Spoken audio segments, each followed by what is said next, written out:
Let's start over. Good evening, everyone. Good evening.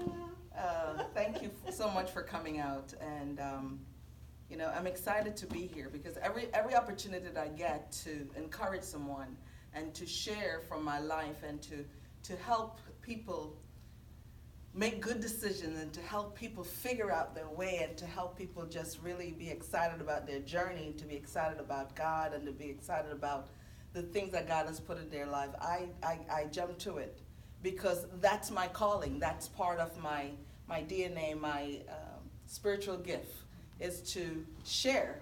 One of my spiritual gifts is exhortation, which is encouragement. And I'm here to encourage you to become who God has called you to be. Amen. All right, let's pray. Heavenly Father, we are so grateful that you are here with us. Father, though we are not many, we are many with you because you said we're 2 or 3 gathered, you're there. So we're there and we're here rather because you said for us to come, and we're grateful in Jesus' name. Amen. So 2 weeks ago, Elder Flo spoke on, what did she speak on? Rise and shine. Rise and shine. There's a song that said, rise and shine and give God the glory. And she had us sing that song. And that took me back to my childhood. I remember just to get everybody excited and to get people to wake up. We would maybe rise and shine and give God the glory. That was the goal to get us up and going. And I think that's the idea behind what she had shared about rising and shining. And sometimes we look at ourselves, some of us have gray hairs, I have them, I color mine so you don't really see it. But the important thing is that no matter what age we are, we can rise and we can shine. And God expects us to rise and shine. And because he expects us to do it, we have to make sure we are ready, we are sharp. And as she spoke 2 weeks ago, she mentioned there was this one thing that tend to get in people's way. Anybody remember? Anybody? Let's start with an F. Fear. Fear. Fear tend to get in our way. And fear is a good thing. And a lot of people think fear is such a bad thing, but it's not. But for me, it took me a long while to learn that fear is a good thing. If you're doing something and you're not a little fearful, maybe it's not big enough. Maybe it's not enough to push you to do that thing that you're supposed to do. Because whenever you get outside of your comfort zone, you're going to be a little fearful. Believe me, I can tell you, I was fearful many, many times. And I'm so glad that I was still obedient to step out, wobbly knees and all, and get out there and do it. And that's why I'm here this evening to share with you how you can redeem your time. And it's so important for us to redeem our time. So today, I want us to really look at redeem first of all. Redeem is saying that you owned something before, so you're redeeming it. That means you're going to own it again. You once had it, something happened, and now you get it back. And it's so important for us to redeem our time because, like I said, some of us have gray hairs, and we have more time behind us than in front of us. And in order for us to redeem the time, we have to take action like now. Not tomorrow, not next week, now. It is so important for us to act right now. So we need to also make sure that we are prepared and that we are ready to take charge of what's holding us back. So when we look at the calendar, we can see the times on the calendar changing, and we will ask ourselves, wait a minute, it's a whole year gone. It's now almost 2020. Time is moving, and we have got to make sure that we redeem the time that we have left. So today, I'm going to say to you that it's important to feel the fear, but do it anyway. So if fear knocks at your door, I want you to send faith to answer the door. You step up to that door and you say, hello. But you have to go with faith. You cannot go with fear, because fear is that little F word, but faith is that big F word that fights it. So you have to hold fear in one hand and faith in the other, and you got to take that step. Yeah. But if you were to think about it, if you think of all the people in the Bible, for example, Moses. When Moses came up to that Red Sea, when he looked back, Pharaoh was behind him with the army, and everybody was coming after him. And in front of him was the sea, the Red Sea. And it was like he was sandwiched between trouble and bigger trouble. And the important thing is how you look at fear. But here's what happened. Until Moses stepped out into the water didn't part. So fear is saying to you, you got to do something. And that water will part if you step out in faith. Amen. So whenever fear is knocking, and fear is always going to knock, you have to let faith answer the door. It's also important to also remember, when you look in the Bible, there's another story about the master and the servants. When the master was going away, he called all his servants and gave each one of them some talents. And when he was leaving, he didn't give them instruction. He didn't say to them, I want you to do something with these talents. But somehow there was an unwritten rule, there was an expectation that when he comes back, he needs to get an account of what you did with what he gave you. God is going to do the same thing. It's not written there and say, Sharice, Mackenzie, when I come back, I need to know what you did with your gift of singing, your gift of encouragement, your gift of giving, your gift of sharing, whatever that gift is that he gave you.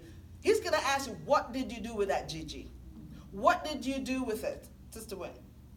It's important for us to know that whatever gift God has given us, we have got to use them. And sometimes that little F word gets in the way. Fear gets in the way and it cripples us. We get nervous.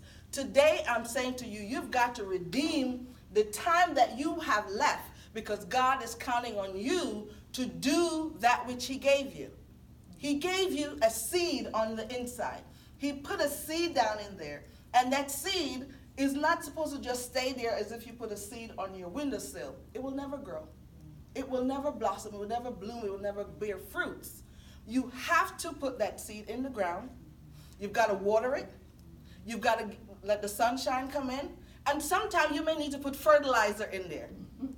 Fertilizer is going to make it do something, shake it up a little bit. Because if it's struggling, you've got to do something. What is that thing that's keeping you back? For me, I would call my little jolly old giant, was fear, and that was me getting in my own way. And the minute that I discovered that I was the one standing in my own way, that was when I had to rise to the task and say, I have got to get out of my own way. And for me, the struggle was, what are those things that I was playing over and over in my head? There's some people that would say, I'm not enough. I'm not worthy. I'm not skinny enough. I'm not rich enough. I'm not this. I'm not that. I'm not. And God is saying, enough. Use what you have until you get a little bit more. He's saying, don't diminish the one talent you have or the two talents you have. Use what you have and I will give you more. And that's what I had to do. For me, some of the fears that I had was the fact that I got pregnant at a very young age in my life. And as a Christian, someone going to church, that was a big deal for me. Not only did I get pregnant, but I had an abortion. And that was a big weight. I didn't talk about those things. Then as I got older in my life, I got divorced. And it was always another thing on top of another thing on top of another thing. And I was just saying, I'm not able to tell the story. I'm not able to do what God is calling me to do. Because if church people knew the things that I've been through and the mistakes I've made, the detours that I took, they would not understand. And I tried to write my book. I tried to write this book. And it took me 20 years to write this book. It should never take anybody 20 years to write a book. But do you know why it took me 20 years? Fear. Fear. I didn't want to talk about my stuff. I wanted to tell people about the wonderful navy blue-eyed, one-dimple lady who raised me, who did a phenomenal job, because on her shoulders I stand today. The gifts and talent you see me with are things I saw her model in my years growing up with her. But it said, free me from me. I had to free myself from me because I was standing in my own way. And it was a revelation for me when I realized that. I felt the fear, but I said I'm going to do it anyway, because each time I took up my pen to write, I would not write about my past. Like Pastor said today, it's important for us to have the right perspective about acceptance. I had to accept myself. And if we are to treat others, the good book says, the Bible says, we need to treat others how we like to be treated. But if you don't know how to treat yourself, and if you don't know how to know your value and your worth, how are you going to do that for anybody? So I had to learn to get out of my own way. So some people, your trouble may be that you have other issues. You have worry, you may have taken drugs, you may have divorced 5 times, you've been married 4 times. Whatever that thing is, you're saying, I can't do this and I can't do that because of this. But fear keeps ringing in your head over and over again. But I had to get out of my own way and write this book and redeem the time, because when I look, I am now 51. And there's not a lot of years in front of me. There's a whole lot behind me, and I have to redeem the time. I've got to do whatever God is calling me to do. He's given me many gifts, the gifts of leadership, the gifts of speaking and encouraging people and helping people and serving. So I have got to get out of my own way and do it now, not next week, now. Because here's the thing, none of us is guaranteed tomorrow. That's true. None of us is guaranteed the next second. So if you don't do it now, when are you going to do it? And I realized I have 2 sons, and I have to be an example for them. And they keep me accountable. We all need accountability partners in our lives. We need people in our lives to keep us accountable. If we say we're going to do something, they'll remind you, oh, by the way, you said you were going to write that book. How's that book coming? I'm like, ugh. Did you write a chapter yet? Can I see the chapter you've written? Can I read something? So they keep you accountable. So it's important that we understand that in order to redeem our time, we've got to make friends with fear, feel fear, but do it anyway. It's so important because, like the master, when he came back, he asked the servants, what did you do with the talents I gave you? God is going to ask us the same thing. Because he didn't give you that talent and that gift to sit on it. He gave it to you to be a blessing to you, but to your neighbor, your friend, to your people in your city, people in your church, and people in the world. You may think you can't do anything, but just helping one person, that will make a big difference. And it's so important that we get out of our own way. Another thing that I want us to look at is King David. King David, if he didn't think about legacy, we wouldn't be reading the Psalms today. David had to learn to encourage himself. David was fearful many times, but he knew the Goliath that was out there. He had to face Goliath. And here's the thing, everybody was afraid of Goliath. And I think David was afraid of Goliath too, but he didn't walk in his fear. He walked in the fear of God to go out there and address the issue. Because that's the message that he's leaving for us to understand. That when we go in our fear, we can't do it. But if we go in the fear of God, we can do that and more. And it is important that we walk in the fear of God. When someone says fear God, we're not saying be afraid of him. We're saying respect him. We're saying honor him. We're saying worship him. We're saying own him for who he is. He's bigger than you. He's bigger than me. So when you feel fear, the human fear, you have got to go out there and step out with a fair that David stepped out there when he faced Goliath. He stepped out with the fear of God. That's how you redeem your time. There may be things in your life right now that is causing you to not become who you are. And we know there will be no starless crown in heaven.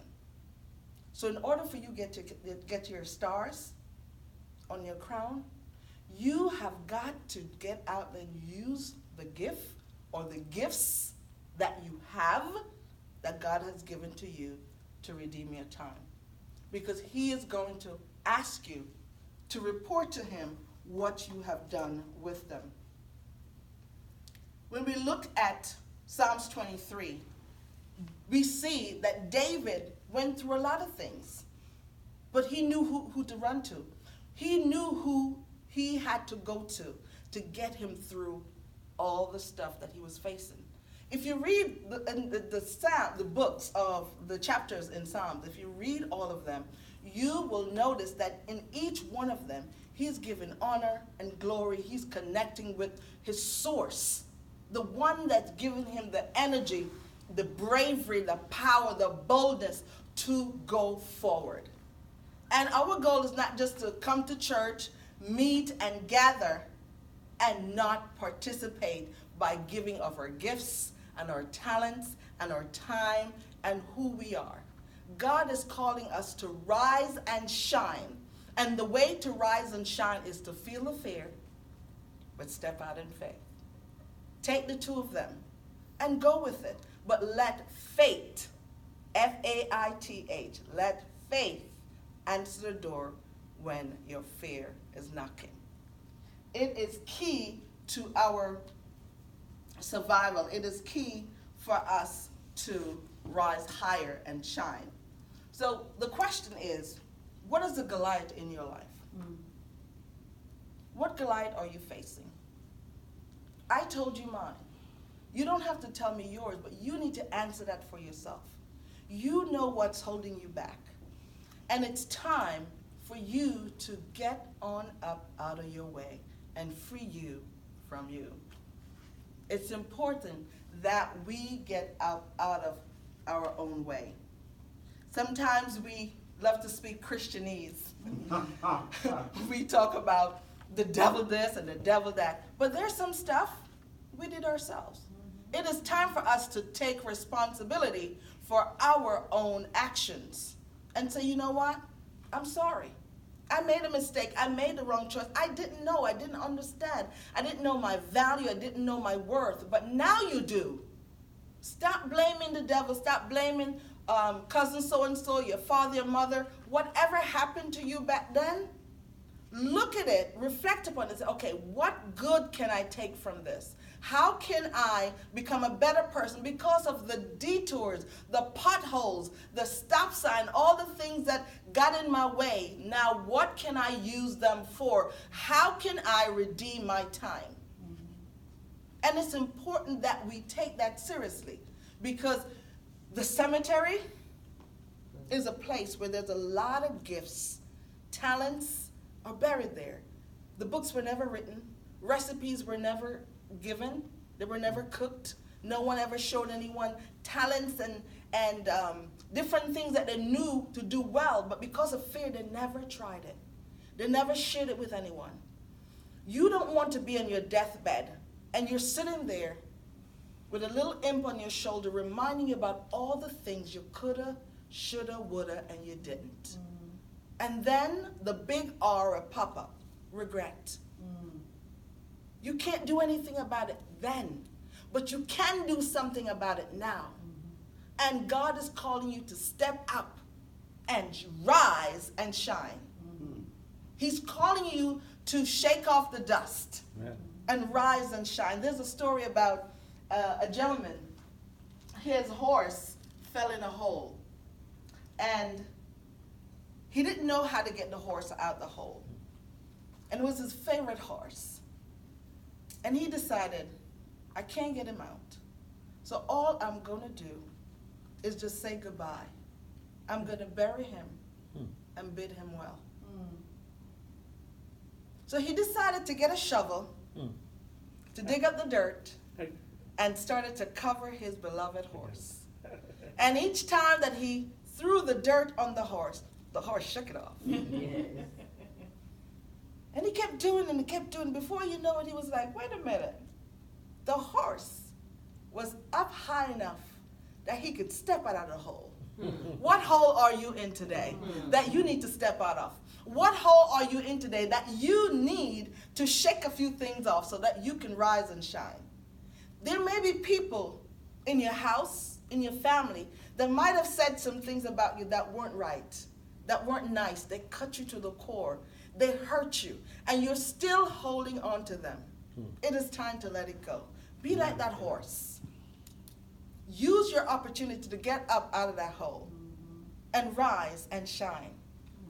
That master didn't know that covering his horse with the dirt was going to get his horse out, but he did it anyway. And as the dirt kept going on the horse, he kept shaking it off. Before you know it, it was under his feet. Is there something you need to put under your feet today? Is there something that you need to put under your feet? If there is something you need to put on your feet, you need to put it under your feet now. Today, not next week. Now. Because somebody's waiting on that special dish that you know how to cook, Miss Wanda. That special dish that you know how to make, that people are waiting for. People are giving out your information on Facebook and saying, go get that vegetarian, what is it? Miss Wanda? I'm going to tell anybody else. Go get it. They're telling you to go get it because you have that gift and you've been sitting on that gift. And now somebody found out about that gift and now the whole world knows that you have this gift. It is time for us to rise and shine. Amen. It is time for us to shake off the things that's been holding us back. It is time for us to make a difference in our community, in our city, in our church, in our world. Somebody is waiting on your voice. Is there a dream that you have? Is there a vision that you have? I make vision boards. And what I do with a vision board is I put things in there from magazines. I cut out things. For example, my goal is to really have a conference center one day up in the woods somewhere in a mountain where there's a nice green posh property, and I could look over it. I can see the blue sky, and I can see the yellow daffodils coming up, and the birds are chirping in the background. The river, the brook is running on the other side. I can hear it. I can feel it.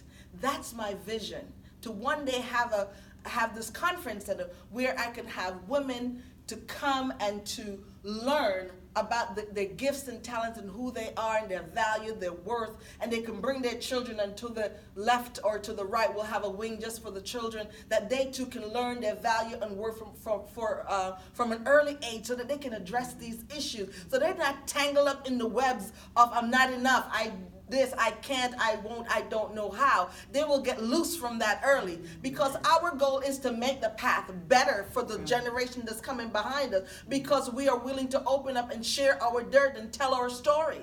It is time for us to share our truth, because somebody is waiting on it. Somebody is waiting to see what it looks like, to see somebody who's been married 24 years. And is no longer married. They went through a divorce. I went through financial difficulties. I'm still trying to get on up out of that. But I am walking in the path where God has me. I am unafraid to tell somebody, yes, I made a mistake. Yes, I fell down, but I got back up again. Yes. And my goal is to keep getting back up again, to let people see what that looks like. Because people need to see what it looks like.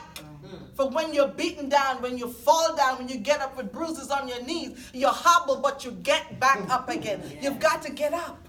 Yes. It's a must. You must get up, because somebody is waiting on you. Because my voice is not just for me. There are people assigned to my voice. What I say, what I share, there are people who they will only act when I speak. But Sharice, there's somebody who's waiting on you. They will only act if you speak. In fact, there is people waiting on you. And Gigi, people are waiting on you specifically. Even if I tell them the same thing, they won't do anything because they're waiting to hear from you. They were assigned to you, not me. And the minute we understand that there are people waiting on our gift and our talent, it doesn't have to be big. Don't minimize the gift on the inside of you. It is time to redeem your time. Tell fear goodbye. If fear won't leave, say, faith, help me. When you're in the ring, for those who watch wrestling, and you're getting beaten down, and you need help to get out, you have to reach over, and you got to reach really hard so that your partner can tag you, and then they can come in and give you relief. If you are not able to get the relief, you'll be beaten down, and who knows what will happen to you down there. But it's important for you to understand that you are here for a time, and you are here for a purpose. Amen. And you've got to redeem your time to fulfill your purpose. Because you will have to give an account for that talent or talents that God has given to you that you have not used. I didn't want that to be in my resume. So I wrote that book quick.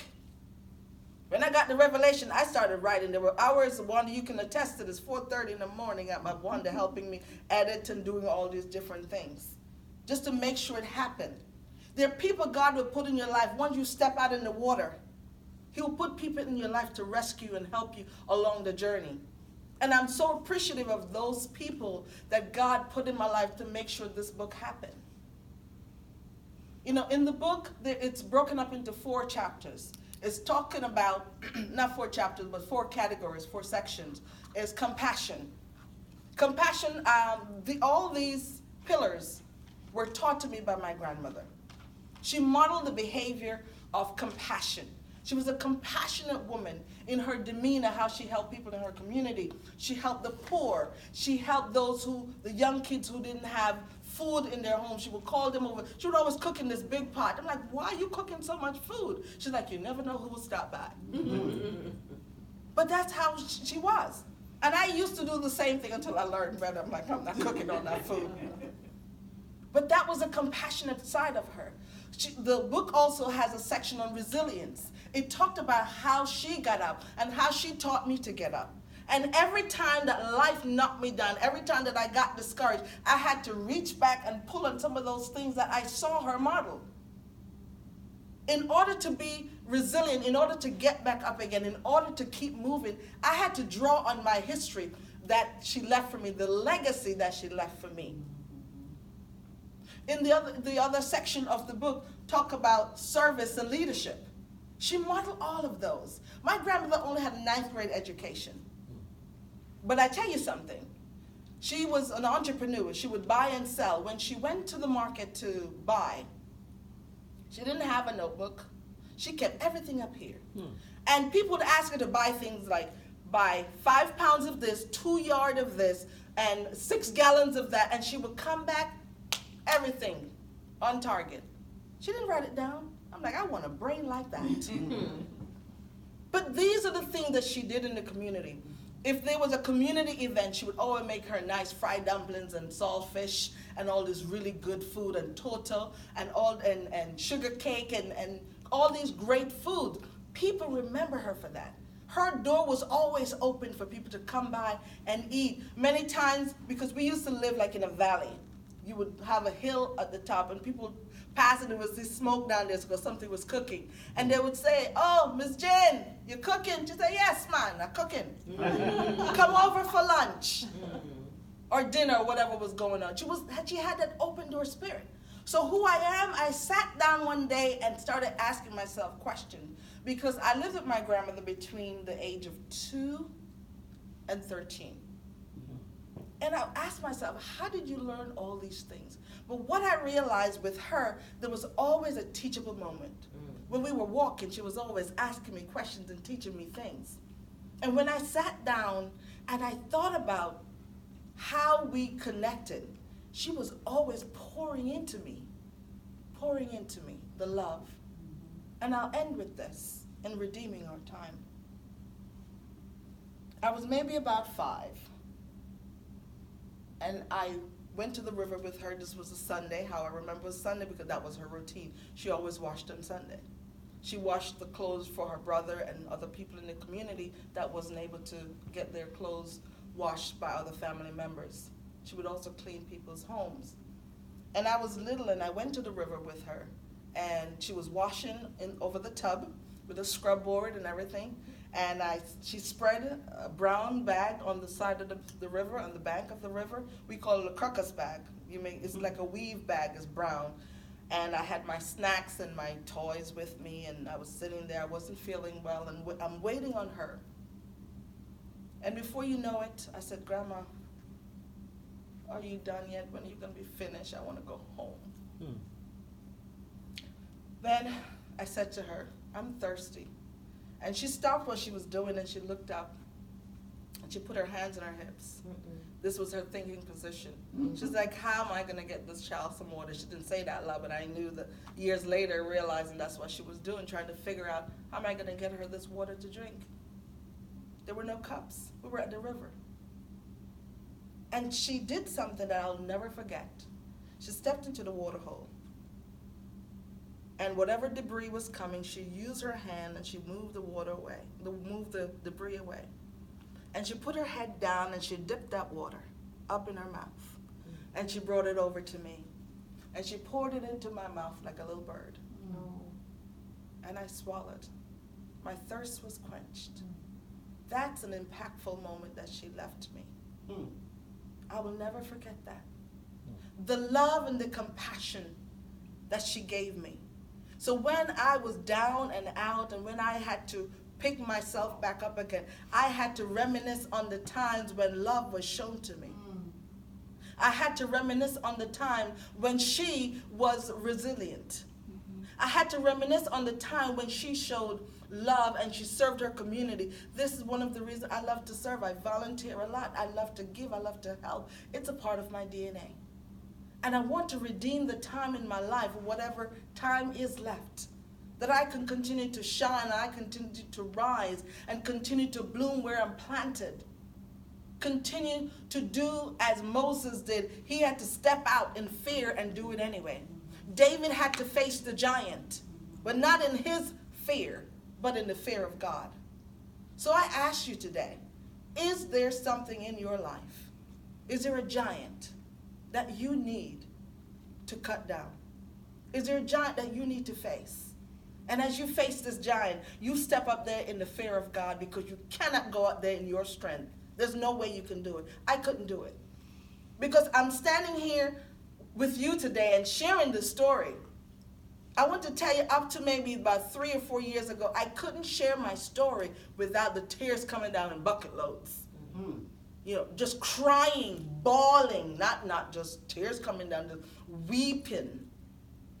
But I thank God that he gave me the strength.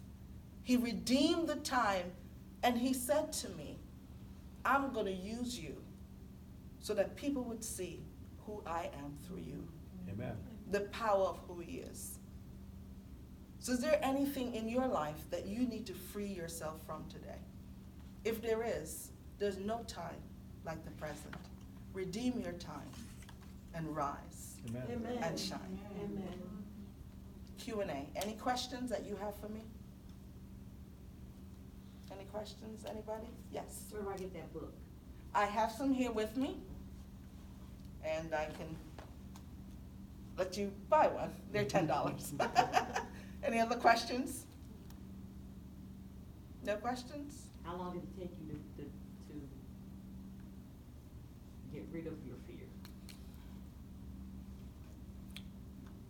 I think I haven't really sat down and developed a timeline on that, but what I do know is from the minute I made a decision that I will no longer let this thing stand in my way, I started doing things that would get me out of it. How long that took, I don't know. So the next time I see you, I might be able to tell you that, but I don't know how long it took. But it took me a while, because I was what they call a worrywart. I would give it to God. I said, okay, God, you're taking too long. Give it back to me.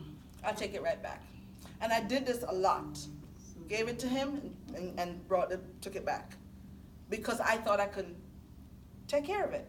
This is why I said, free me from me. I was getting in my own way. Give it to God and let it stay there. But I thought I could fix it. Any other questions?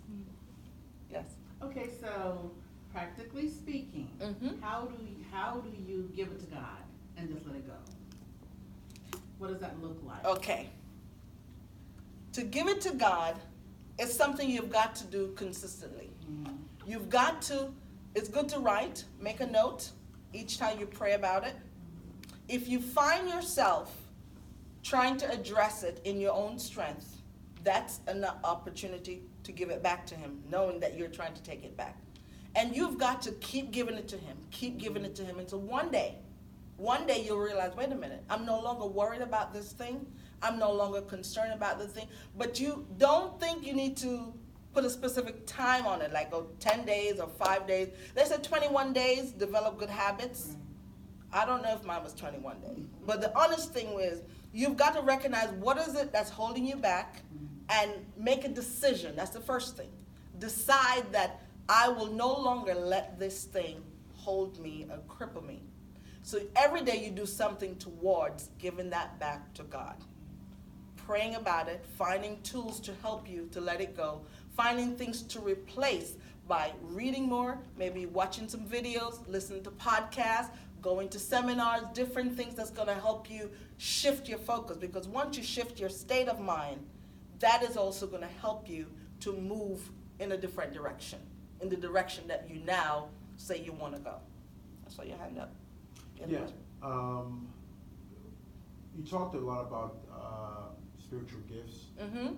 So question is, what is your spiritual gift and when did you discover that was your spiritual gift? My spiritual gift, that's a very good question. Because for years, I didn't know what to call it. I didn't know what to call it. For example, I am a life coach, a certified life coach. And in coaching, we help people figure out these things that's in people's way. It's not therapy. We don't tell you what we do. We ask you incisive questions to help you figure it out. Because you know what? We all know the answers on the inside of us. Some of us are just too afraid to accept the answers because we know it.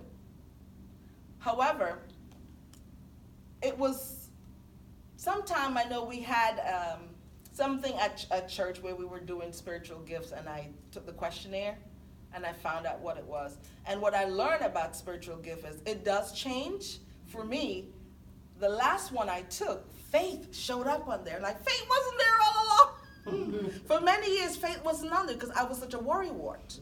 It wasn't on there. But leadership and encouragement was there and helps and service. But faith was not on there. I saw faith show up, I was saying, within the last 3 years. And I'm so grateful that faith showed up. It showed that I've grown, right? It showed that I've let go of those stuff that was holding me back. Any other questions? So do you think there may be something in your life, like some secret that should be kept secret, or do you think you should reveal it? That's your call. Here's the thing.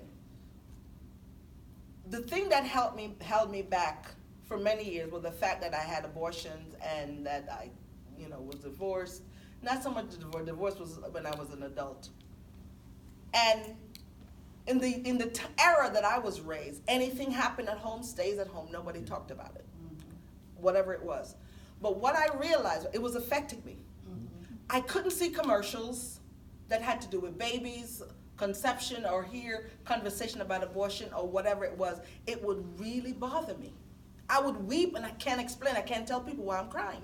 And I had to really sit down and figure out what is this thing and how to get to the bottom of it.